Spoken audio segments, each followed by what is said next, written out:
আসসালামু আলাইকুম everyone, this is Rifat Hasan. Welcome back to our English school. আমরা আপনাদের জন্য একটি ফ্রি স্পোকেন ইংলিশ কোর্স চালু করতে যাচ্ছি। এই কোর্সে আমরা ইংরেজিতে কথা বলার জন্য যেসব বিষয়গুলো জানতে হবে সেই বিষয়গুলো আপনাদের সামনে উপস্থাপন করার চেষ্টা করব। সো আজকে আমাদের প্রথম ক্লাস। চলুন তাহলে দেরি না করে ক্লাসটি শুরু করা যাক। আজকে আমরা বেশ কিছু স্ট্রাকচার শিখব, যে স্ট্রাকচারগুলোর মাধ্যমে আমরা খুব সহজেই ইংরেজি সেন্টেন্স তৈরি করতে পারি। আমরা প্রথমে এখানে এক নম্বরে যে স্ট্রাকচারটি দেখতে পাচ্ছি সেটা হচ্ছে সাবজেক্ট প্লাস হ্যাভ টু অথবা হ্যাজ টু প্লাস ভার্বের অন। এটিতে কোনো কিছু করতেই হবে বোঝাতে ব্যবহার করা হয় এই স্ট্রাকচারটি। আমরা উদাহরণের মাধ্যমে ভালোভাবে বোঝা নেওয়ার চেষ্টা করব। আমরা এখানে দেখতে পাচ্ছি আমাকে যেতে হবে, মানে জোর দিয়ে বোঝানো হচ্ছে যেতেই হবে।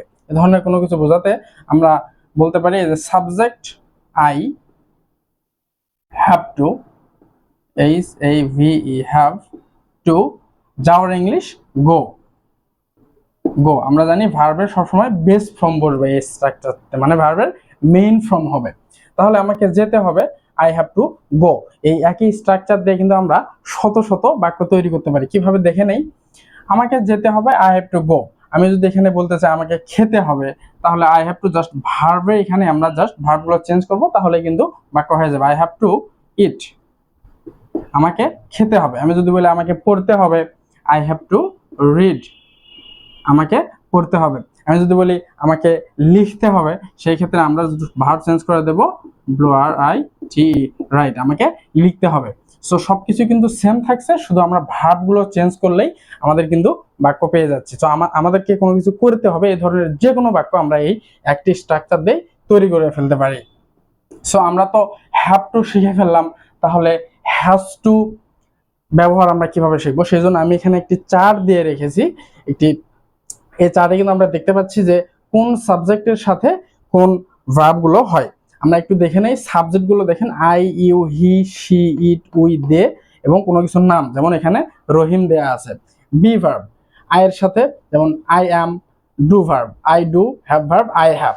Similarly you are, you do, you have. He is, he does, he has. She is, she does, she has. It is, it does, it has. We are, we do, we have. They are, they do, they have. Rahim is, Rahim does, Rahim has. এই সাবজেক্টগুলোর সাথে কিন্তু এই ভার্বগুলো বসে। আমরা খাতা কলম নিয়ে বসবো এবং এই চারটি কিন্তু আমরা ভালোভাবে তুলে নেব। এটি একদম বেসিক, যারা একদম শুরু থেকে শুরু করতে যাচ্ছে তাদের জন্য এটি অনেক উপকারে আসবে।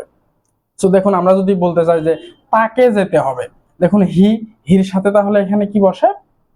হির সাথে কিন্তু এই যে হ্যাজ, এর সাথে কিন্তু হ্যাভ ভার্ব এখানে হ্যাজ বসে। সো সেই ক্ষেত্রে আমরা ব্যবহার করব he is has to, has to. He has to go, তাকে যেতে হবে। হি হ্যাজ টু ইট, তাকে খেতে হবে। হি হ্যাজ টু রিড, তাকে পড়তে হবে। হি হ্যাজ টু রাইট, তাকে লিখতে হবে। সেম ভাবে স্ট্রাকচারে আমরা অনেক শব্দ কিন্তু তৈরি করে ফেলতে পারি। তারপর যদি আমরা এটিকে না বোধক করতে চাই, যেমন আমাকে যেতে হবে না, এটা যদি আমরা বলতে চাই, সেই ক্ষেত্রে কিন্তু আমরা জাস্ট এই হ্যাভ টুর আগে একটি ডু নট বসায় দিতে পারি। আমরা দেখুন আই এর সাথে কিন্তু ডু ভার্বে যে ডু বসে। So I do not, have to, এই যে এই ভার্বগুলো, I do not have to go, আমাকে যেতে হবে না। I do not have to eat, আমাকে খেতে হবে না। I do not have to read, আমাকে পড়তে হবে না। I do not have to write, আমাকে লিখতে হবে না। এই ডু নটকে কিন্তু আমরা সংক্ষেপে করে DONT, ডোন্টও বলতে পারি। I don't have to go, আমাকে যেতে হবে না। I don't have to read, আমাকে পড়তে হবে না। সিমিলারলি আমরা যদি আয়না দিয়ে তার ক্ষেত্রে বলতে চাই, তাহলে দেখুন এই যে ফর এক্সাম্পল শির সাথে ডু ভার্ব কি বসে? ডাজ বসে। তো তাহলে আমরা যদি আমি তুমি বাদ দিয়ে থার্ড পারসন কোনো সিঙ্গুলার নাম্বারের ক্ষেত্রে বলতে চাই, সেই ক্ষেত্রে কিন্তু আমরা ডাজ নট ব্যবহার করতে হবে, সেক্ষেত্রে আর ডু হবে না। For example she, DOE, does not. এই ডাজ নট ইউজ করার পর কিন্তু যখনই ডাজ নট আসবে, তারপর কিন্তু অবশ্যই আর এই হ্যাজ টু হবে না শির সাথে। যদিও এই যে হির সাথে হ্যাজ টু হয় বা শির সাথে হ্যাজ টু হয়, বাট যখন আমরা ডাজ ব্যবহার করব নেগেটিভ করার ক্ষেত্রে, তখন কিন্তু ডাজের পরে হ্যাভ টু হবে। She does not, HAVE, have to go, she does not have to go, তাকে যেতে হবে না। She does not have to eat, তাকে খেতে হবে না। She does not have to read, তাকে পড়তে হবে না। সিমিলারলি, সো আমরা নেগেটিভটা শিখে ফেললাম। আবার যদি আমরা সেম স্ট্রাকচার দিয়ে প্রশ্ন করতে চাই, আমাকে কি যেতেই হবে, আমাকে কি খেতেই হবে, বা তাকে কি যেতেই হবে, তাকে কি খেতেই হবে, সেই ক্ষেত্রে কিন্তু আমরা এই জাস্ট এই ডু বা ডাজটি সামনে নিয়ে এসে প্রশ্ন করতে পারি। আমরা দেখে নিই কিভাবে। আমি যদি বলতে চাই আমাকে কি যেতেই হবে, সেই ক্ষেত্রে আমি বলতে পারি do I H A V have to go, আমাকে কি যেতেই হবে। Similarly, do I have to eat, আমাকে কি খেতেই হবে। Do I have to read, আমাকে কি পড়তে হবে। Do I have to write, আমাকে কি লিখতেই হবে। অনুরূপভাবে আমরা কিন্তু যখন এই যে সিঙ্গুলার নাম্বার থার্ড পারসন গুলো দিয়ে প্রশ্ন করতে যাব, যেমন আমরা যদি বলতে চাই এই যে যেমন কোনো নাম, হ্যাঁ, আমরা যদি বলতে চাই Jerin, D O E S, does, J E R I N, does Jerin, যখন ডাস চলে আসবে কি বলেছি, আর হ্যাজ থাকবে না, তখন কিন্তু হ্যাভ হয়ে যাবে। H A V, have to go, does Jerin have to go, এগুলো প্রশ্নবোধক হবে। অবশ্যই প্রশ্ন করলে প্রশ্নবোধক হবে। So does Jerin have to go, জেরিনকে কি যেতেই হবে। Does Jerin have to eat, জেরিনকে কি খেতেই হবে। Does Jerin have to read, জেরিনকে কি পড়তে হবে। সিমিলারলি, তাহলে কিন্তু আমরা একটি সেন্টেন্স দিয়ে প্রথমে একটি বাক্য তৈরি করে সেটিকে আবার নেগেটিভ, সেটিকে আবার প্রশ্নবোধক করে আমরা অনেক প্রশ্ন তৈরি করতে পারছি। তাহলে আমরা জাস্ট এখানে ভার্বগুলো চেঞ্জ করে দেব। মনে রাখতে হবে অবশ্যই ভার্বের কিন্তু বেস ফর্ম হবে, হ্যাঁ। সো আমরা ভার্বগুলো জাস্ট চেঞ্জ করে একটি ফর্মুলা দিয়ে কিন্তু শত শত বাক্য তৈরি করতে পারি। সো আমরা প্রথম স্ট্রাকচারটা শিখে ফেলেছি, এবার আমরা শিখবো দ্বিতীয় স্ট্রাকচার। প্রথম স্ট্রাকচার আমরা শিখেছিলাম কোনো কিছু করতে হবে, খেতে হবে, যেতে হবে, এরকম অর্থে। এবার আমরা শিখবো কোনো কিছু করতে হয়েছিল, খেতে হয়েছিল, যেতে হয়েছিল, মানে অতীতে, হ্যাঁ। সো আগেরটাতে ছিল হ্যাভ টু বা হ্যাজ টু, এখন আমরা শিখবো হ্যাড টু। স্ট্রাকচারটি দেখে নেই, সাবজেক্ট, হ্যাড টু, ভার্ব। আমরা উদাহরণের মাধ্যমে একটু সুন্দরভাবে বোঝার চেষ্টা করি। আমাকে খেতে হয়েছিল মানে অতীতে, খেতে হয়েছিল, একটু জোরপূর্বক বোঝাবে। সেক্ষেত্রে আমরা বলতে পারি I H A D, had to, কি করতে হয়েছিল, খেতে হয়েছিল। ভার্বে এখানে জাস্ট ইট হবে, হ্যাঁ। আই হ্যাড টু ইট, আমাকে খেতে হয়েছিল। সিমিলারলি, আমাকে যেতে হয়েছিল, আই হ্যাড টু, জাস্ট আমরা ভার্বটা চেঞ্জ করে দেবো গো। আমাকে পড়তে হয়েছিল, আই হ্যাড টু রিড, আমাকে লিখতে হয়েছিল, I had to write, W R I T E, আমাকে সাঁতার কাটতে হয়েছিল, I had to swim. So similarly আমরা কিন্তু এখানে জাস্ট ভার্বগুলো চেঞ্জ করে সেম স্ট্রাকচার দিয়ে শত শত বাক্য তৈরি করে নিতে পারি। সো আরেকটা জিনিস খেয়াল রাখতে হবে, আমরা কিন্তু প্রথম স্ট্রাকচারে শিখেছিলাম আয়ের সাথে হ্যাভ হয়, ও এর সাথে হ্যাভ হয়, হির সাথে হ্যাজ হয়, শির সাথে হ্যাজ হয়। বাট যখন আমরা অতীতের ক্ষেত্রে হ্যাড ব্যবহার করব তখন কিন্তু দুটি হবে না, জাস্ট যে কোনো পার্সনের সাথে আমরা হ্যাড ব্যবহার করতে পারি। আই হ্যাড টু গো, যেমন আমরা এখানে বলতে পারি হি সিমিলারলি হ্যাড টু গো, তাকে যেতে হয়েছিল। হি হ্যাড টু রিড, তাকে পড়তে হয়েছিল। সো আমরা যদি আবার নেগেটিভ করতে চাই, সো আগে আমরা ডু বা ডাজ দিয়ে নেগেটিভ করেছি। এক্ষেত্রে কিন্তু আমরা যেহেতু অতীত সেহেতু ডু আর ডাজ না, আমরা ডিড দিয়ে নেগেটিভ করব। আমরা যদি বলতে চাই আমাকে খেতে হয়নি, আই ডিড নট, তারপর কিন্তু হ্যাভ টু আর থাকবে না, যেহেতু আমরা ডিড ব্যবহার করে ফেলেছি। আগেরটিতে যেমন আমরা ডাজ ব্যবহার করার পর হ্যাজ না হ্যাভ হয়েছে। সিমিলারলি, সরি ডিড বানানটি ভুল করেছি। সো ডিড ব্যবহার করার পর কিন্তু আমরা হ্যাভ চলে আসবে, is A V, have to eat go বা যে কোনো verb. I did not have to eat, আমাকে খেতে হয়নি। I did not have to go, আমাকে যেতে হয়নি। I did not have to read, আমাকে পড়তে হয়নি। সেম ভাবে সো এই ডিড নটকে কিন্তু আমরা সংক্ষেপে DIDNT, ডিডন্টও বলতে পারি। ডিডন্ট সংক্ষেপে বললে একটু দ্রুত বলা যায়, স্পোকেনের ক্ষেত্রে একটি মানে এটাই বলে থাকি আর কি সবাই। তারপর আমরা আবার যদি প্রশ্ন করা শিখতে চাই, তাহলে কিন্তু এই ডিডটাকে আমরা সামনে নিয়ে এসে প্রশ্ন করতে পারি। যেমন দেখুন, জেরিনকে কি খেতে হয়েছিল, আমরা যদি বলতে চাই did, JERIN, did Jerin H A V E, have to E A T, eat. দেখুন ডিড ব্যবহার করার পরে কিন্তু এখানে আর হ্যাভ টু হলো না, হ্যাভ টু হলো, কারণ ডিড অলরেডি আমরা অতীত ব্যবহার করে ফেলেছি, যার জন্য এখানে হ্যাভ টু হবে। Did Jerin have to eat, জেরিনকে কি খেতে হয়েছিল, জেরিনকে কি যেতে হয়েছিল, did Jerin have to go, did Jerin have to read, জেরিনকে কি পড়তে হয়েছিল, ডিড জেরিন হ্যাভ টু, আমরা যদি বলি শিখতে হয়েছিল সেক্ষেত্রে বলতে পারি did Jerin have to learn, জেরিনকে কি শিখতে হয়েছিল। সো আমরা এই স্ট্রাকচারটি দিয়ে কিন্তু অতীতের এরকম কোনো কিছু করতে হয়েছিল এ ধরনের বাক্যগুলো জাস্ট ভার্বটি চেঞ্জ করে শত শত বাক্য তৈরি করে ফেলতে পারি। এবার আমরা শিখবো আমাদের 3 নম্বর যে স্ট্রাকচারটি, সেটি 3 নম্বর স্ট্রাকচার হচ্ছে সাবজেক্ট হ্যাভ অথবা হ্যাজ প্লাস নাউন বা অ্যাডজেক্টিভ। এই স্ট্রাকচারটি দ্বারা কারো কোনো কিছু আছে অর্থে বোঝানো হয়, মানে কারো অধীনে কোনো কিছু আছে বা কারো কোনো কিছু আছে। আমরা উদাহরণের মাধ্যমে একটু ভালোভাবে বোঝা নেওয়ার চেষ্টা করব। এখানে আমরা প্রথম এক্সাম্পলটি দেখি, তার একটি বাড়ি আছে, মানে তার আছে, তার একটি বাড়ি আছে। সেই ক্ষেত্রে আমরা এখানে দেখুন সাবজেক্ট আগে বসিয়ে নেই, তার, হি, হ্যাভ বা হ্যাজ, তাহলে হির সাথে কি হবে, হ্যাজ হবে। হি হ্যাজ একটি বাড়ি, a H O U S E, তার একটি বাড়ি আছে, he has a house. Similarly কিন্তু আমরা এখানে এই যে দেখুন এখানে নাউন হয়েছে, এই নাউন আমরা বলেছি নাউন বা অ্যাডজেক্টিভ হবে, হাউস একটি কিন্তু একটি নাউন। সো আমরা এই জায়গায় নাউন চেঞ্জ করে কিন্তু he has a house, he has a car, he has a pen, he has a book, আমরা যে কোনো কিছু বলতে পারি।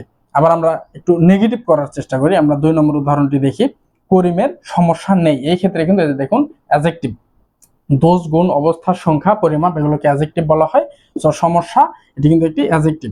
তাহলে আমরা লিখে ফেলি Karim subject, K A R I M, Karim কোনো সমস্যা নেই, Karim H A has no, P R O B L E M. তাহলে দেখুন আমরা কিন্তু হ্যাজ এর পরে জাস্ট একটি নো বসিয়ে দিয়ে বাক্যটিকে নেগেটিভ করে ফেলতে পারছি। তাহলে করিমের কোনো সমস্যা নেই, করিম হ্যাজ নো প্রবলেম। সো এখানে এই যে অ্যাডজেক্টিভ কিন্তু চেঞ্জ করে আমরা আরো অনেক বাক্য তৈরি করে ফেলতে পারি। আবার আমরা একটু ইন্টারোগেটিভ করার চেষ্টা করে দেখি, তার কি গাড়ি আছে, তার কি গাড়ি আছে, সেই ক্ষেত্রে আমরা কিন্তু বলতে পারি, দেখুন এখানে কিন্তু কোনো কাজ নাই, এ ধরনের বাক্যগুলোতে কোনো কাজ নাই, কোনো অ্যাকশন নাই, সেই ক্ষেত্রে কিন্তু আমরা এই হ্যাভ বা হ্যাজটিকে জাস্ট সামনে নিয়ে এসে প্রশ্ন করতে পারি, ডু বা ডাজ না নিয়ে আসার কোনো প্রয়োজন নেই। সেই ক্ষেত্রে তার কি গাড়ি আছে, তাহলে আমরা সাবজেক্ট হচ্ছে কি হি, তাহলে হির সাথে কি হবে, হ্যাজ হবে, বা শির সাথে হ্যাজ হবে। তাহলে has he car, has he কার, তার কি গাড়ি আছে। দেখুন যেহেতু অ্যাকশন নাই সেই ক্ষেত্রে কিন্তু আমরা হ্যাজটি জাস্ট সামনে নিয়ে এসে প্রশ্ন করে ফেলতে পারছি। আমরা যদি আবার বলতে চাই তার কি বাড়ি আছে, has she, H O U S E, house, তার কি বাড়ি আছে। সো আমরা সিমিলারলি এভাবে কিন্তু এই স্ট্রাকচারটি দিয়ে কারো কিছু যদি থাকা বোঝাতে চাই সেই ক্ষেত্রে কিন্তু জাস্ট এখানে নাউন বা অ্যাডজেক্টিভ গুলো চেঞ্জ করে শত শত বাক্য তৈরি করে ফেলতে পারি। সো আগের স্ট্রাকচারে আমরা শিখলাম যে আমাদের কোনো কিছু আছে অর্থে। সো এই 4 নম্বর স্ট্রাকচারে আমরা শিখবো আমাদের কোনো কিছু ছিল অর্থে, মানে অতীতে কোনো কিছু ছিল। স্ট্রাকচারটা আমরা দেখে নেই, সাবজেক্ট, হ্যাড, নাউন বা অ্যাডজেক্টিভ। সিমিলারলি আমরা উদাহরণের মাধ্যমে একটু ভালোভাবে বোঝা নেওয়ার চেষ্টা করি। আমার একটি বাইক ছিল, মানে আমার অতীতে একটি বাইক ছিল, আমরা এটি বলতে চাচ্ছি। সো সেই ক্ষেত্রে আমি বলতে পারি I had a B I K, I had a bike, আমার একটি বাইক ছিল। দেখুন এই যে নাউন, এই যে বাইক নাউন। আমরা কিন্তু সিমিলারলি এখানে বলতে পারি I had a car, I had a book, I had a pen, যে কোনো কিছু আমরা জাস্ট নাউনটা এখানে চেঞ্জ করে একটি স্ট্রাকচার দিয়ে কিন্তু আমরা শত শত বাক্য তৈরি করে নিতে পারি। আমরা অ্যাডজেক্টিভের একটি উদাহরণ দেখি, তোমার কি কোনো সমস্যা ছিল। আমরা যদি প্রশ্ন করতে চাই কাকু তোমার কি কোনো সমস্যা ছিল, সেই ক্ষেত্রে আমরা কিন্তু জাস্ট হ্যাডটাকে সামনে নিয়ে এসে প্রশ্ন করতে পারি, had you any, problem, had you any problem, তোমার কি কোনো সমস্যা ছিল। সো এই সিমিলারলি কিন্তু আমরা এভাবে প্রশ্নও করতে পারি হ্যাডটিকে সামনে নিয়ে এসে। আবার যদি সে বলতে চায় না আমার কোনো সমস্যা ছিল না, so I had no PROBLEM। দেখুন এই হ্যাডের পর একটি কিন্তু নো বসিয়ে দিয়ে আবার বাক্যটাকে নেগেটিভ করা যাচ্ছে। সো আমরা এই স্ট্রাকচারটি দিয়ে কিন্তু জাস্ট নাউন আর অ্যাডজেক্টিভ গুলো চেঞ্জ করে করে অনেক বাক্য তৈরি করে ফেলতে পারি। সো আমরা 5 নম্বরে যে স্ট্রাকচারটি এখানে দেখতে পাচ্ছি সেটা হচ্ছে সাবজেক্ট হ্যাভ টু বা has to then plus have তারপর নাউন বা অ্যাডজেক্টিভ। এই স্ট্রাকচারটি দিয়ে কিন্তু কোনো কিছু থাকতেই হবে এটি বোঝাচ্ছে। আমরা হ্যাভ টু বা হ্যাজ টু দিয়ে কোনো কিছু করতেই হবে, যেতে হবে, এরকম শিখেছি প্রথম স্ট্রাকচারটিতে। তারপর শুধু একটি যদি আমরা হ্যাভ বসিয়ে দেই এবং তারপর যদি নাউন বা অ্যাডজেক্টিভ থাকে তাহলে কোনো কিছু থাকতেই হবে এরকম বোঝাচ্ছে। আমরা উদাহরণের মাধ্যমে বিষয়গুলো একটু ভালোভাবে বুঝে নেওয়ার চেষ্টা করব। দেখুন আমার ভালো গুণ থাকতেই হবে, এই যে গুণ, এই যে অ্যাডজেক্টিভ। সো আমরা দেখি সাবজেক্ট আমার, সো আমরা আই বসিয়ে দেই, তারপর আয়ের সাথে কি হয়, হ্যাভ হয়, have to, HAVE, have two. তাহলে আই হ্যাভ টু কি, তারপর দেখা যাচ্ছে এই যে হ্যাভ, এই হ্যাভটা নিয়ে আসতে হবে। এই দেখুন সাবজেক্ট আই, হ্যাভ টু, এই যে হ্যাভ নিয়ে আসলাম, তারপর প্লাস কি, নাউন বা অ্যাডজেক্টিভ, এই যে গুণ। তাহলে আমার ভালো গুণ থাকতেই হবে, I have to have, sorry এখানে প্লাস দিয়ে ফেলছি, good, ALITY, I have to have good quality, আমার ভালো গুণ থাকতেই হবে। সো দেখুন তাহলে কিন্তু এই স্ট্রাকচারটি দিয়ে কিন্তু আমরা সহজেই সেন্টেন্স তৈরি করে ফেলতে পারছি এবং আমরা জাস্ট নাউন বা অ্যাডজেক্টিভ এখানে কিন্তু চেঞ্জ করে শত শত বাক্য তৈরি করতে পারবো সেম স্ট্রাকচারটি দিয়ে। আমরা আরেকটু দেখি, আমরা এখানে যেহেতু অ্যাডজেক্টিভ দেখলাম, নাউনের একটি দেখি, মৌয়ের মোবাইল থাকতেই হবে। সেক্ষেত্রে কিন্তু আমরা এখানে দেখতে পারি মৌ, মৌ যেহেতু একটি নাম, সাবজেক্ট মৌ একটি নাম, তাহলে মৌর সাথে কি হবে, আমরা শিখে ফেলেছি হ্যাজ হবে, থার্ড পারসন সিঙ্গুলার নাম্বার সাথে হ্যাজ হয়, তাহলে মৌ হ্যাজ টু হ্যাভ, এখানে কিন্তু সব পার্সনের সাথে হ্যাভ বসাতে হবে, হ্যাভ মানে থাকা বোঝায়। তাহলে Mou has to, HAVE, have mobile, MOBILE, mobile, Mou has to have mobile, মৌয়ের মোবাইল থাকতে হবে। আমরা এখানে মোবাইলের জায়গায় বুক, কার, পেন এটসেট্রা যে কোনো কিছু বসাই দিতে পারি। তাহলে আমরা যদি কারো কোনো কিছু থাকতেই হবে বোঝাতে চাই, আমরা কিন্তু এই স্ট্রাকচারটি ব্যবহার করে কোনো কিছু থাকতেই হবে এটি বলতে পারি এবং অনেক বাক্য তৈরি করে ফেলতে পারি। সো আমাদের কিন্তু শুধু ভিডিওগুলো দেখলেই হবে না, খাতা কলম নিয়ে বসতে হবে এবং প্রতিটি স্ট্রাকচার খাতায় নোট করে নিতে হবে এবং সেগুলো বাসায় প্র্যাকটিস করে নিতে হবে। আপনি যদি 100টি বইও পড়েন যে কিভাবে সাইকেল চালাতে হয়, কিভাবে সাঁতার কাটতে হয়, এবং আপনি যদি কখনো সাইকেল না চালান বা পানিতে নেমে সাঁতার না কাটেন তাহলে কিন্তু কখনোই সাঁতার কাটা শিখতে পারবেন না। সিমিলারলি আমাদের ইংরেজি কথা বলাও একই রকম, ইংরেজিতে যতক্ষণ পর্যন্ত কথা বলা শুরু না করবেন ততক্ষণ পর্যন্ত কিন্তু কথা বলা শিখতে পারবেন না। সো এই স্ট্রাকচারগুলো আমরা অবশ্যই খাতায় নোট করে নেব এবং আমাদের দৈনন্দিন জীবনে যখন এই ধরনের বাক্যগুলো চলে আসবে তখন আমরা বাক্যগুলো ইউজ করার ট্রাই করব। সো আজকের মতো ক্লাসটি এখানেই শেষ করছি, দেখা হবে পরবর্তী কোনো ভিডিওতে। আপনারা আমাদের ভিডিওগুলো পেতে চাইলে আমাদের চ্যানেলটি সাবস্ক্রাইব করে রাখতে পারেন এবং আপনার যে ফ্রেন্ডস বা ফ্যামিলি মেম্বার্সরা ইংরেজি শিখতে আগ্রহী তাদের সাথে কিন্তু অবশ্যই লেসনটি শেয়ার করতে পারেন। অন্য কোনো লেসনে দেখা হবে। আজকের মতো এখানেই শেষ করছি। আল্লাহ হাফেজ।